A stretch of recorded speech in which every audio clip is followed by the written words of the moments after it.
Welcome to Conversations with Sarah, and thank you for joining us. I'm Sarah Reddan, and today I'm joined by Vivienne Joy, business mindset reset expert. And we're going to have a conversation about mindset and wherever else we go. Thank you so much for joining me, Vivienne.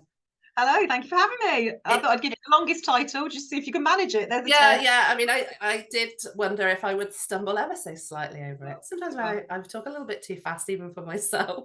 Do you want to introduce yourself for people that don't know you? So, well, as you said, I'm Vivienne Joy, and I say Vivienne because I am actually Vivienne the French way. Thanks, mother.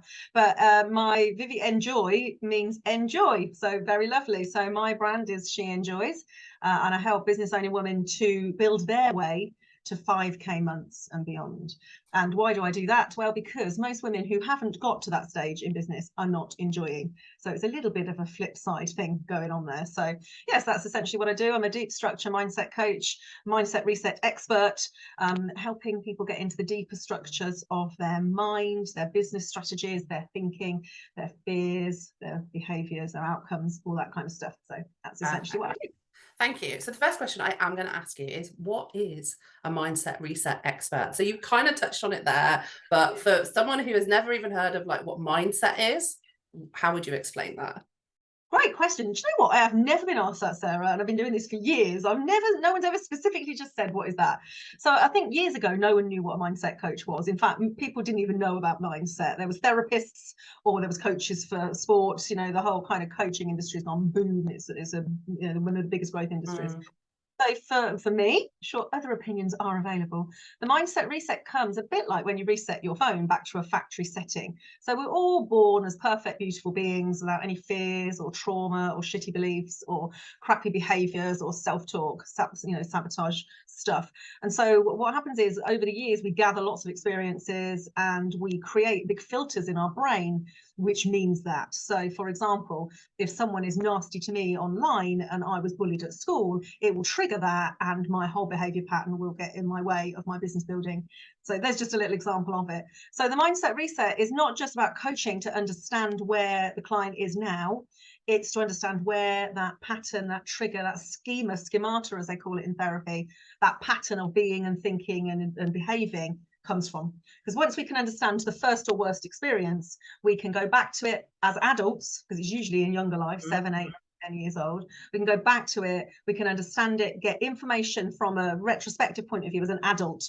Because of course, I don't know about you, I'm nearly 50, and when I was 8, I had all sorts of stuff going on in my life, and I couldn't handle it when I was 8, but as a 50-year-old, I would be in a very different situation if someone went, no, in the playground and called me fat, right? So of course, I can go back as my adult self and console my inner child, do lots of transactional analysis work, understand, release any emotion or trapped energy, and reset the belief structure right back then.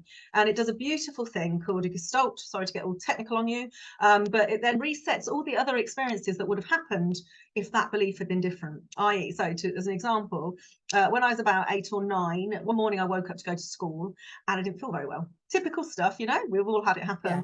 My mum was shouting at the stairs to me, I'm an only child, get up, you'll be late for school. I'm sure if you've got children, anyone listening to this, probably typical in your household. And on that particular day, I obviously didn't feel well. And my mum was shouting, she must have been late. Who knows what my mum's thoughts around it were. And she shouted, for God's sake, Vivienne, you're so lazy. So interesting, in that moment when I wasn't feeling very well, so I had an altered feeling, I wasn't feeling very well, a bit vulnerable, fear state, I didn't want to go to school, I was actually being bullied as well, which probably didn't help. And my mum laid down that belief from her higher power of authority of, you're lazy. And I took that on board as being my new belief about myself. And then I carried that belief beautifully through school. So I didn't want to do games. So then I became fatter because, of course, I wasn't doing the exercise. I was being bullied anyway, so I didn't want to be outside of the school. And so you can see how from that age to this age now, until I started to put this right, I had that belief in my head. Never mind that there was a load of evidence to say that I'm probably the least lazy person I know. I built, multiple successful 6-figure businesses. I work sometimes an 18-hour day or sometimes not, and certainly not lazy. My thing is, though, I don't like doing the housework. And sometimes I like to have a lay-in. And so that stuff is the reality of the belief. So once I got back to that, realised that was just my mum said it in haste because she was frustrated. She didn't really mean I was lazy. And it didn't really mean I was lazy anyway. I was ill. I could reset that belief. And all those times in my life when I thought I'd been lazy, actually I could reframe it in my head. So I'm an NLP master and trainer. Any NLPers listening will probably hear some of that language. Reframe it and realize what the truth of that situation was, to update my whole belief system, reset the whole lot from the beginning to the now. The beauty of that is then I can't any longer believe something that I've now proved to be incorrect. Because, of course, once we work out a belief isn't true, we can't believe it anymore. So we have a new belief and we can move beautifully through in life. And so I no longer believe I'm lazy. I do believe completely that I hate hoovering. So there's the long and short of it. So does that explain it? Very long. Absolutely. I mean, and it's understand how they set their beliefs, because they're not their fault, most of them. Yeah, it's so beautifully explained. And I think sort of the thing that I sit with as I'm listening to that is the first step is recognizing that there's a belief that needs to change. And that can be the rub for many people, because, like you say, it's unconscious. We pick this stuff up. We don't all necessarily recognize when we're triggered into the behavior that we have from the belief that we have, where it's coming from. So since we've gone down that path, is there any little tips you want to share for people? Because this audience is more, it's less business, it's less kind of the people that you would ordinarily speak to, and it is more just your general public type of people. So heads and brains, and mindsets and fears. Yeah, no, absolutely. Sarah, you just hit the nail on the head, and a lot of their beliefs are not even their own. Like I've got a whole load of beliefs around stuff. I mean, even innocent little stuff like how I should prepare vegetables that I got from my mum. Like, it's ridiculous. It's not until I married my wife and she does it differently and better, I hasten to add, that I'm like, actually, mum, your beliefs weren't that right about cooking. You weren't that good at it. But actually, for her, they were. So that recognition really important. And of course, we've got our whole life is full of beliefs and strategies. That's all we do. Everything. Even when we pick up a cup, we need to understand what the cup is, what we do with it, if it's hot, if it's dangerous. So the first thing is to recognize the self-talk is normally the first clue. So I've got a bit of a reset that I can give you guys. To the first thing is to listen to your own language. It usually will start, I can't, I mustn't, I shouldn't, I wouldn't, all that kind of negative talk that is keeping. We don't need to focus on the empowering. I'm amazing, I'm fabulous, I'm brilliant at that. Just leave that there. And what we need to do is update the rest of it so it sits into that empowered place. So the first thing is to listen to it. If you hear yourself say, I just go pick anything randomly. I hear loads of stuff. Oh, I'm no good at exercise. I'm no good at exercise. That's the most common one, as well, me including, and quite true, most of it, because I've never really tried it. I'm no good at exercise is not normally the truth. So the first thing you have to do is catch your self-talk and just look at it basically and go, oh, hang on a minute. Is that actually true? Like, I'm no good at paragliding. Yeah, well, it might be true. Why? Well, because I've never tried it. So I'm telling myself something, and actually because I can evidence it, but that's why. So actually, what is true for me? So we look at it, we catch it. Let's look at the evidence, literal 3-step. And then what is true is, I've never tried paragliding. I don't really fancy it. That's the absolute truth, right? So it's not, I'm no good at paragliding. The truth is, I've never tried it. So, and you can do that with all sorts of stuff. I'm no good at cooking, or, oh, I couldn't possibly stand on a stage. I couldn't write a book. Oh, I couldn't get a new job. I'm never going to get that promotion. All this negative, debilitating, limiting self-talk comes from a whole set of beliefs. So rather than, you can obviously have a mindset coach or a therapist come and help you with it. But in the meantime, just listen to it and start. Some of my clients, when they first start working with me, I say, just write down all the shit you say to yourself each day. Because I'm telling you now, most of it isn't evidence-based. Yeah. Oh God, I really must do that. Or if I don't do, if I don't earn this, or if I don't do that, and none of it's true. It's all fear-based thinking that's designed to keep you safe, because that's what the unconscious mind does. So there's 3 steps. Catch it, have a real look at it, like literally get it out on your hands and go, what is that even? Where did it come from? Like, really get some information. Oh yeah, my dad used to say that, or oh, my sister told me that when I was 5, or whatever, wherever it came from, whatever it is. And then just over here go, what is really true, right? Because this is the truth over here. This is a whole load of stuff from the past. Here's the reality. Here's my truth now. It's a really good way to just do a quick reset, basically. Yeah. And I think it can feel like that's quite impossible before you start doing that. But it really isn't. So I think, like, if someone's listening and they're like, absolutely, I can't do that, because again, that's a belief that's holding them back. Like, just be open and just be kind of curious around it and tentatively try it out. Like, one of the things that I like to do is kind of approach everything almost from a perspective of playfulness. Like, if I play with this, how will this be? And sort of remove the pressure of the experience. Because if you can play with it, like, there's no right or wrong. It just is something that you're trying. So getting in and just like being like, you're joyful, use your joy, get in there and play with it. Yes, lovely. I love that. That's perfect. Absolutely. I mean, of course, some of it sits in the unconscious. So, but your self-talk makes the unconscious conscious. So if you can say, oh, I'm too lazy to get up and make my fresh dinner, I'm going to get a takeaway, then the I'm lazy is sitting in the background, and it's come from somewhere, because we don't have that. We're not born with that. No. We're only born with a fear of loud noises and a fear of falling. That's the only thing we're born with, because of survival, which is what the brain's job is, essentially. So anything else we've created, we've learned, we've picked up, we've gathered, we've just gone, oh yes, I haven't got a belief around that. I don't know how to act when that happens. I don't know how to behave when someone online says I'm horrible. I don't know what to do about that. I've not experienced that. Oh, I don't know. It was something a bit like something that happened way back then at school. A lot of it happens in school. Our formative years, as they call them. So when all the fun things get really like crammed into our systems of belief. So I wonder kind of what led you to sort of understand the importance of that. So to understand the importance of mindset. How long have you got, Sarah? Well, you know, I always run over. Public speakers, lots of successful coaches, and they've got a big backstory, and they'll spend hours telling you them. I only share snippets to like. Yeah, and of course, and only ever share, like I said before we come on, only share what feels okay. Where to begin? Do you know what? Listen, I've had such a lot happen in my life, but where it really shifted for me, where I thought I've got to do something about this, like my life felt awful. I'm an only child, and both my parents died within 8 months of each other when I was 30, so 20 years ago, almost to the day, actually, 1st of October 2002. And I didn't handle it well. So I picked up all the habits and behaviors I'd learned for the first 30 years of my life. My parents both loved bingo and gambling, and so I used to do that with them. And so consequently, that kind of, you know, fun, or I thought it was fun habit, became habitual, became a compulsion. It became, and lots of people out there listening to this will have addictions and compulsions. Compulsive means I have to, I've got no choice. Like I have, like the drive is really, really strong, and I help a lot of clients through this sort of stuff. It could be anything. Must go to work, must go on social media, must, I don't know, send everybody a birthday card, must have everything ordered, the fridge must be a certain way, I don't know, must make the bed before I go to work. Lots and lots of compulsions that keep safe behaviors.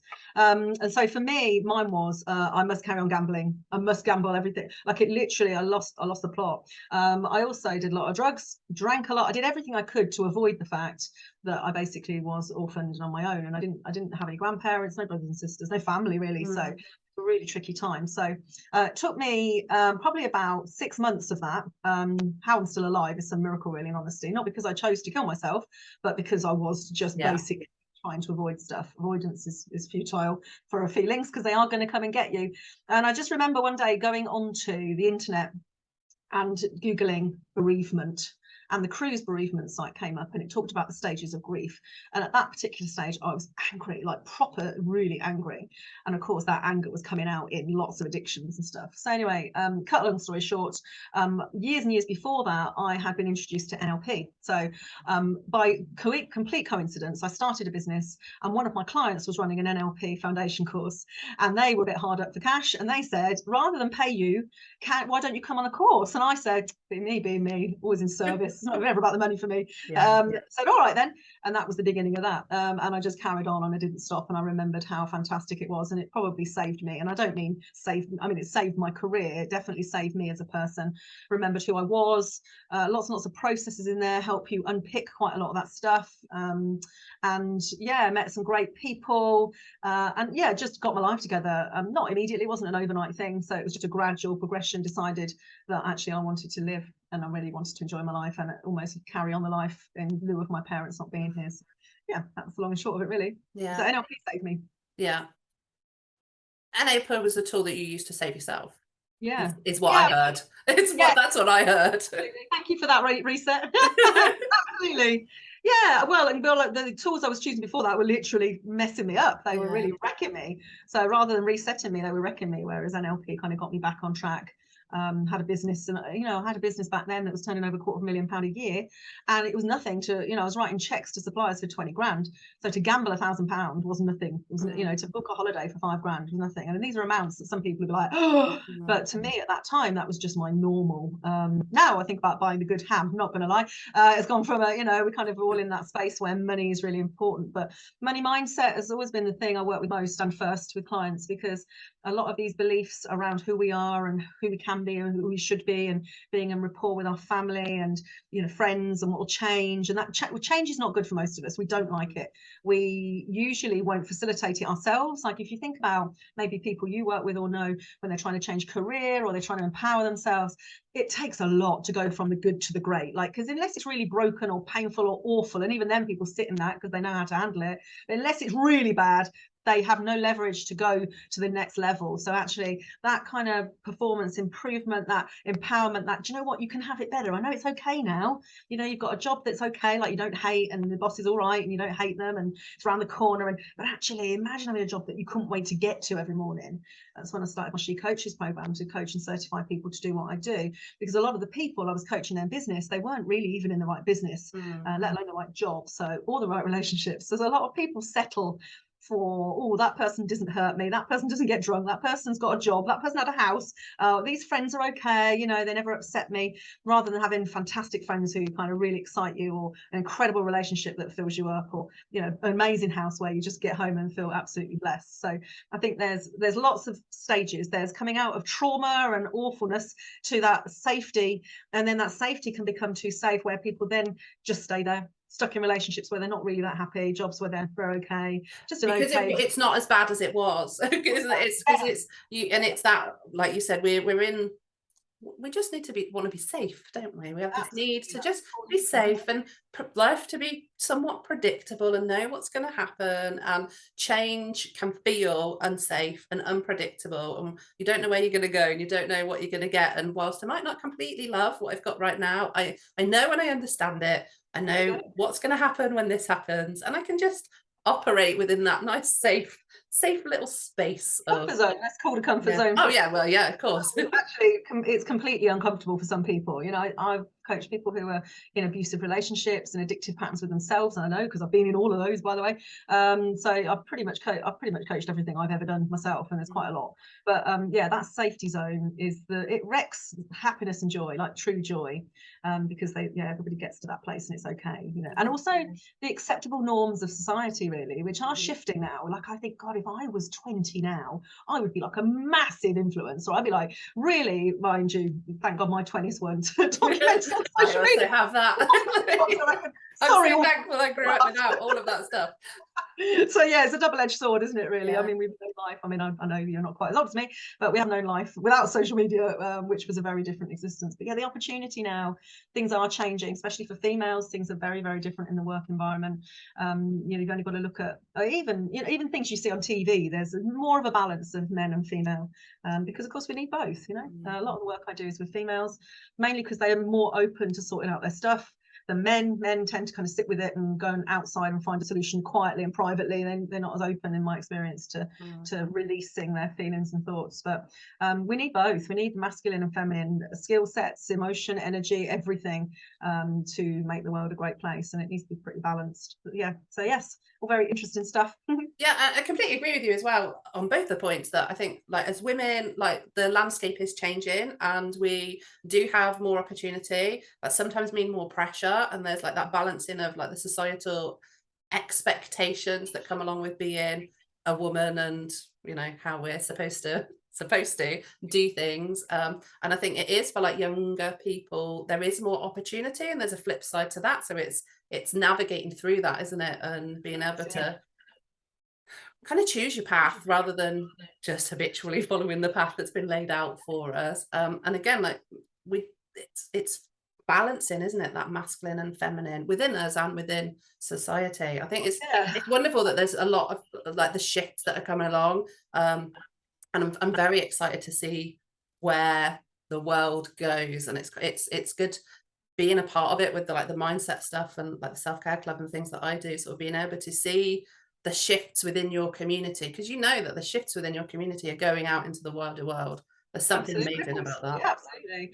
I think you know, the self-care thing is a really interesting subject, especially during lockdown, because everybody changed everything, didn't they, during lockdown? It was like, oh, I'm going to walk, I'm going to eat well, I'm going to grow vegetables. Everybody else bake things at home and stuff. Like, we kind of went backwards a few years in our own self-care, but I think a lot of people think it is just the external part, like have nice baths, go for a walk, eat good food.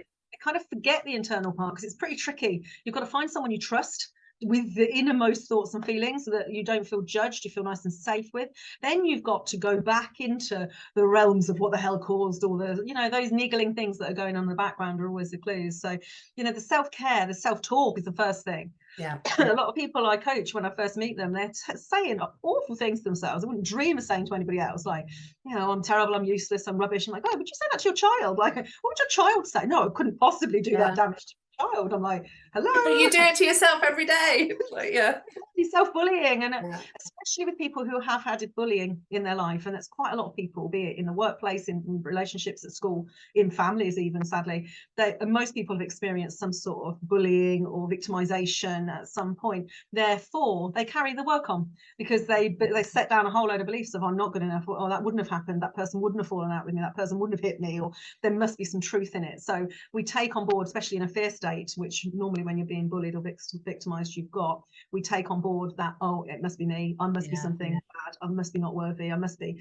So really hard to unpick all that. So I can see why people just blissfully just go out and get drunk and buy some nice clothes and redo the house and cut their hair and do stuff that is outside of them, because it's definitely much easier and it's a quick fix. It's a much quicker fix to go out and buy a new outfit and go out with your friends and get drunk than it is to sit with a lot of your thoughts and feelings, or really go into them and reset them. Yeah. But once you have, it's worth it, because once they're gone, they're gone. Like, the perception, the emotion's not there.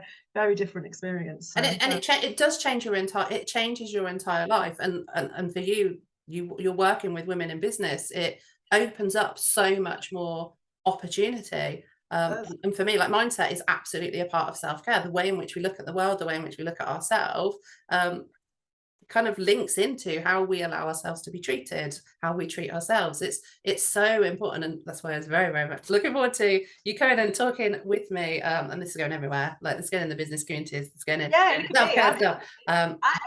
It's a rabbit hole though, Sarah, and you know this, I'm sure, and anyone that's done any personal development, it's like, once you start to open that lid, it's like, oh, there's two ways you go. Oh no, let's just shut that down. Let's just carry on as we are, stay in the crap job and with the, the people I don't like that much, and get annoyed and frustrated and feel like the world owes me something, or be in victim state, which no one ever wants to think they are, but a lot of people are at that, at effect rather than at cause. Or you kind of open it and go, ooh, curiosity, as you say, oh gosh, that's why I think that then, because my mother told me that when I was 8, or that's why, because that boyfriend said I would never amount to anything, and I've been proving him wrong ever since. Thank you. So, like, it's not always pain and doom and gloom. Sometimes it's gratitude. I look back at some of the, I had an abusive relationship, and I look back at that and I'm really grateful. Believe it or not, there was a lot of stuff happened during that time that wouldn't have happened if it wasn't for that guy. So I look back, and lots of things that have happened to me in my life, and they've all made us all who we are now, but they don't make us who we have to be from now.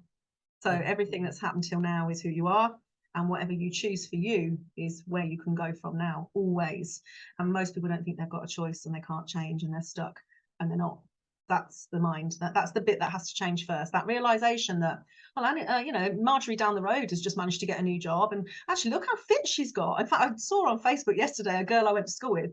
I didn't recognize. She lost about 10 stone in weight. She looked phenomenal. I'm like, wow, the mindset shift that has to go with that, the reset of that belief system of around identity of, I'm a person who doesn't control food, or I'm overweight, or I'm whatever. That shift to get her to sustain a new weight and a new identity is very, very powerful. I must message her and find out how she did it. So like, it's a big deal, isn't it? When you see people transform their lives, don't you? You must see it in your community as well. Absolutely. I've had women that rock up to I run all sorts of retreats. I've got a mastermind, an academy. I've got, I run coaching sessions in person. And I remember when I first started, so 2015, when I launched She Enjoys, and one of the ladies came to a group coaching, and she wouldn't even say her name. Honest to God, I couldn't even get her to speak her name. She was terrified. Since then, she's gone on to have, very successful business, and she does daily live videos on Facebook. It's like I look at that and go, wow, the transformation has been phenomenal that everybody around. It's so powerful. You made me think of sort of a little bit of my own kind of life then. I remember I would say I'm quite an introverted person. I don't appear that way, but I feel that I am. And I remember being about 16 in a job that kind of required me to talk to people a lot.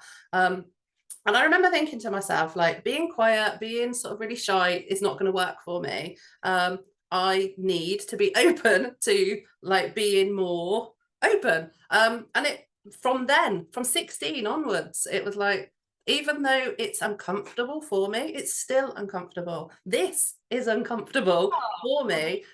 I'm as comfortable as I can be, and I'm okay with that uncomfortableness because I enjoy the conversation. I enjoy the experience. Like, there is a world of opportunity that I could not have if I just decided to be shy, quiet. Many people that know me would say I am not shy and quiet, but that's because they really know me. So it's that kind of It thing also that, sounds like then actually you wouldn't be having the same experience if you weren't a bit shy and quiet. So you've gone from shy and quiet and like don't want to be in it to actually it's a bit, I'm a bit this and I'm a bit that, but it's okay. And that's taken you to the experience you're having now. And if you work with somebody like me to remove that completely, which can be done in one session in honesty. So if you do want to just give me a shout, I probably owe you one, Sarah. But actually to remove that, you would have a different experience in life from that moment forward because you would have unshakable confidence, which I've been accused of many times and is yeah. absolutely. Yeah, because see, I wouldn't say that I'm not Oh, confident. I wouldn't say that I'm not confident. I just don't particularly like to share my inner world with everyone. So okay. it's, you know, it's that kind of, that's where the uncomfortableness comes from, because there's, I guess, a message, there's a part of me that doesn't particularly want to share my inner world, but my need to encourage other people to delve into their own inner world is far greater than my uncomfortableness around. And I know there's some, I definitely am aware that there's some experiences in adulthood that have led to some of the beliefs in that, which, you know, I'm working through, because we are Oh, work in progress. And I think it's it's so ongoing, important. honestly. Yeah, Yeah. absolutely. It's so important to share that, I think, as practitioners as well, because it can be really easy to kind of be like, yes, I am just like perfect. I do everything right. I'm at this like pinnacle state of mindset, wellness, or whatever. I'm still on that journey. Absolutely. I might be a few steps ahead of the people that I work with, but I'm absolutely still on that journey. And many of us are. Like, it is. Everyone is still on the journey. Yeah. I believe we quantum leap at the end of that journey. Like when we get it all sorted, we don't need to be here anymore. So let's not go into the whole spiritual thing. Oh, that Like, would we then move on to another place. yeah. One of my clients is 77 years old and she's an NLP master. And most of my clients are really clever, switched on, smart women who want a better life. That, you know, so I think people come, it's a bit like years ago, therapy was frowned upon, wasn't it? I think people still think of it like that. No, these are all want performance improvement. They want to feel better, want to iron out the way they feel about their mother-in-law. They want to change stuff. They want to improve a business. They want to have a better relationship with their children. They want more. They want it better. They want a better experience. Most of my clients are really successful, not failing and terrible and in the depths of despair. Some of them are when they arrive and they want to be over, you know, into that nicer place. But, you know, most of them are very successful. And a lot of them are coaches and therapists because, of course, coaches and therapists, we think we should have this sorted. Like we should know better. We should know how to, but you can't coach yourself around the deeper structures of your mind. You simply can't. Not even me. It's taken me years. I finally found a coach, actually, a male coach, actually, ironically. And it's taken me, I reckon, 8 years to find this coach to deal with some of the stuff around food for me. I still have it hanging around, still some of that stuff, because I've had it for a long, long, long time. It's 40 years worth of practice and, you know, evidencing and making true and using. And so it takes quite a long time sometimes if you want to keep it. Like we all have a ulterior motive isn't the right word. We have a secondary gain, they call it in therapy, that makes you want to keep it. And a lot of the clients say, no, why would I? Like, I coached a woman who had a really successful business, and she used to get migraines. So listen up if you're a migraine haver. And she used to get migraines like debilitating, like put her in bed for 3 or 4 days. And literally, she'd be like, I don't know when they're going to come. I don't know what to do with it. I can't do anything. All I can do is lay in a dark room. And I did this in about 4 minutes. I was at a conference and I was talking to her, and she was sitting outside as I came back from getting a coffee, and she didn't look well, like that pale look. And I said to her, what's wrong? So I uncovered this information. And I said, do you want to get rid of, Becky, her name was, I said, do you want to get rid of the migraines, Becky? And she was like, well, of course I do. I said, no, really, do you? And then she just stopped in her tracks and looked directly in the face. And, wow, she said, they have been quite handy. I said, oh, really? I shan't go into some of the detail as to why they've been handy in a relationship she wasn't too happy in. And also, it was her reason to stop and be able to just go and lay in a darkened room. I said, if we could train your unconscious, the neuro pathways, to give you a different signal that it's time to just stop for however long, maybe not even 3 or 4 days. If we can get the signals quicker, you can take an hour off. You can go for a walk for half an hour. You can, I don't know, drink a litre of water, or I don't know, just, you know, go and meditate or whatever you've got to do, go have a bath. If we could find a different way, would you be okay with that? And she was so emotional just at the thought of this, because she'd had it for like 20 years. And so I did a deal with her unconscious mind right there. And we reprogrammed it just there and then, right there. And even now, so that was about 4 or 5 years ago, she messaged me and she said, I've never had a migraine since. but I do stop and go and lay down every now and then because I want to. Yeah. So sometimes stuff we create is to get us out of stuff or to give us a break. And a lot of women have that. A lot of women have that, most definitely, because they need a break. Yeah, and I think that's a really kind of good place to sort of bring it to an end, really, because that's a good message to kind of leave people with, and knowing that, like, we have all these things, don't we? But actually, we can choose to have a break. We can choose these things. It is okay. We are allowed. Yeah, permission is a big deal. Permission. Yeah. Most women are so busy multitasking. They don't have the joy of unitasking, like enjoying one thing at a time and really finishing it and letting the reward center of the brain say, well done, didn't you do well? You managed to do a whole week without eating chocolate, or you managed to do the whole garden and you're still alive, or whatever that task is. Really important. The reward center, that all those endorphins that come from that, very, very powerful. Rather than keep on going, got to keep going, got to keep going, got to feed the kids, got to get up, got to go to work, got to clean the house, got to, I don't know, whatever is in the thing. So yeah, you're allowed. This is explicit permission from Vivienne Joy and Sarah Reddan. You can have a break and bloody enjoy your life. There you go. I love it. Thank you so much. Is there anything else you want to leave people with? Is there anything that you feel we've not said that you wanted to say? Well, I've got lots of ways. I help lots of people for free. I've got a foundation and I like to give back to people that are where I used to be and are where I'm going to go even actually sometimes. So if you go to my website, which is she-enjoys.com, there's lots of stuff on there. And if you've got a specific thing, anyone listening to this and thinking, I don't really even know what the thing is, I don't even know where to start, and you think I might be the person to help you, then you can book a free call on there, which is a mindset reset 15-minute call, which will probably change your life. So if you want to do that, you're very welcome to, including you, Sarah, if you ever need it, my lovely. Who knows, we might I'm stalking around in your like groups and things, I'm being my observant self, and so if you're blocking yourself from sharing that with the bigger world, then definitely we need to unblock that so you can help everybody and get the impact you want, which I know is important to you. Perfect. Thank you. Thank you for those that have listened. I hope you've enjoyed today's episode. I'll be back soon. Until then, stay curious and be kind to yourself.